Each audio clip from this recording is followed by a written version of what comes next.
Bueno, profesor, esta sería la segunda parte, que sería diagrama de clases versus código.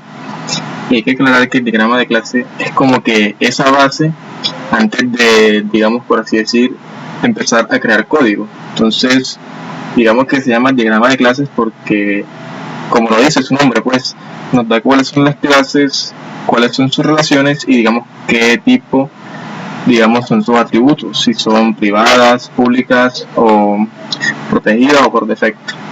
Entonces, bueno, a nivel de código, yo lo que hice fue separar, digamos que todo. Aquí, pues, en este apartado, cuando lo ven en GitHub, aquí tendrá la foto del diagrama, el diagrama, digamos que en código, y el ejercicio de propuesta. Además de eso, aquí está como tal la carpeta llamada empresa holding, donde tengo, digamos, todas las clases. Tengo también la app, y ahora lo explicaré. Y aquí, pues, el link de YouTube. Ahora, vamos a ir pues por clase obviamente y vamos a la primera que dijimos que encontramos, que digamos que es un vendedor. Entonces, si vamos aquí a vendedor, tenemos la clase vendedor. Veamos que este cuadrito rojo, o más bien este guión, significa prácticamente que es un tipo privado. Si es un más, digamos que es público. Y vemos que tiene los mismos atributos que hemos declarado. Obviamente tiene que ser exactamente igual. Y aquí vemos que creamos una clase aparte fuera de la app para, digamos, que hacerlo un poco más ordenado. Aquí tenemos cada uno de los datos, que sería date porque se va a manejar una fecha, el código, el nombre, la dirección, rango, empresa, número de venta y el volumen de facturación. Tenemos el constructor por defecto y tenemos aquí el constructor. Bueno, recordemos que en el apartado de vendedor, recordemos la relación que tiene de que un vendedor, su número de vendedores solamente tiene una empresa. Es decir, por eso es que en este aquí yo he declarado que solamente pues sea un dato, en el sentido de que no es una lista, solamente es un string, porque un vendedor simplemente está asignado a una empresa.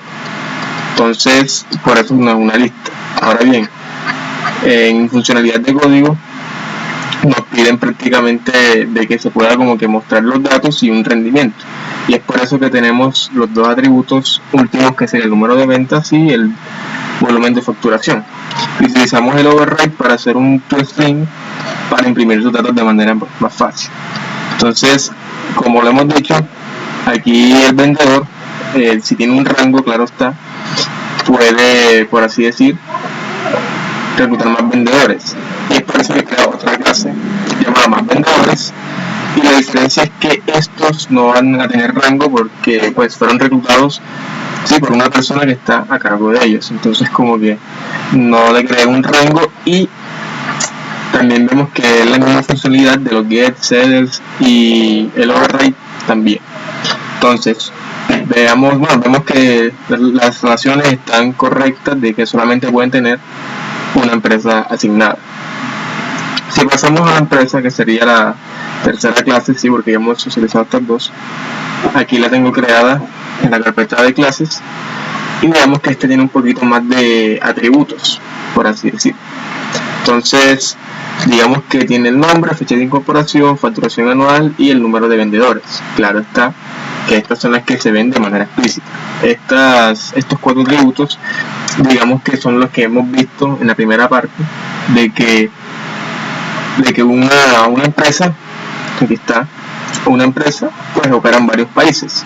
Y aquí es que utilizamos un array list, porque digamos que aquí podemos guardar de que, o sea, podemos tener que, supongamos que la universidad o SmartFit, por ejemplo, SmartFit, digamos que puede estar en Colombia, un ejemplo hipotético, y puede estar en México. Entonces, como que podemos guardar varios países. Si hubiésemos este tipo de string, nos hubiésemos limitado como que a simplemente estar asignado a uno. Y si queremos asignar otro, tendremos que hacer un doble proceso, que sería volver a asignar la misma empresa con los mismos datos, pero en un distinto país. Es por eso que no opté por esa opción, porque es un poco más complicado y redundante, y opté por un tipo lista para que se puedan asignar varios países en tiempo de, o sea, en consola, en tiempo de ejecución real.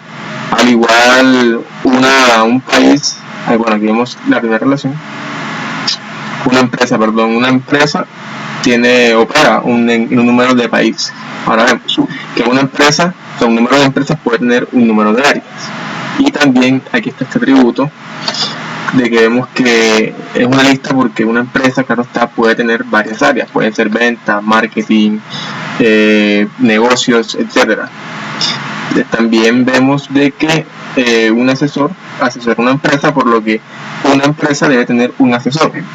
Y recordemos que en el enunciado nos dicen que, obviamente, en un país, por ejemplo, si tenemos la empresa de uno, digamos que opera en Colombia, debe tener una sede principal en Colombia, que digamos que es la más grande, y digamos que el de uno, la sede más grande, por así decir, puede ser la de Olaya. ¿Y en qué ciudad queda? En Cartagena. Entonces, por eso es que se maneja así. Este nivel de consola, digamos que se va almacenando en orden y se asume que Colombia, Olaya y Cartagena, digamos que es la sede principal.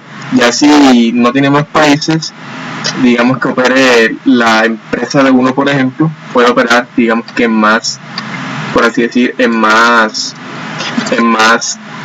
sedes. Podría ser aquí Chapacuá, por ejemplo, y podría ser la del Pozón, la de los Caracoles, etcétera. Entonces es por eso que tenemos que tener una lista de sedes y ciudades, porque en cada país que esté, pues puede tener varias sedes, que la sede no es dependiente del país, así que hay que tener eso en cuenta. Entonces ya socializada, digamos que la empresa, tenemos la siguiente clase, que pues son los países. La verdad es que los países, por así decir, no tiene mucho, sino que los países están creados, pero hay algo muy importante. Aunque el país solamente tenga relación de que de que pueda estar asignado, por así decir, de que un país está asignado a empresas, debemos tener en cuenta de que un país debe existir en el sistema. Entonces es necesario porque, por ejemplo, si en el sistema está registrado Colombia y Argentina, no debe ser permitido que se registre una empresa con México, porque no existe en el sistema. Porque es como un país nulo y no tiene lógica. Entonces es muy importante que a nivel de código, por así decir, se verifique de que la empresa tenga asignación a un país, y este país pues obviamente existe en el sistema, y ahí vemos sus 4 atributos o variables con sus getters and setters y su método toString. Ahora pasamos a la última clase, que sería la de asesor.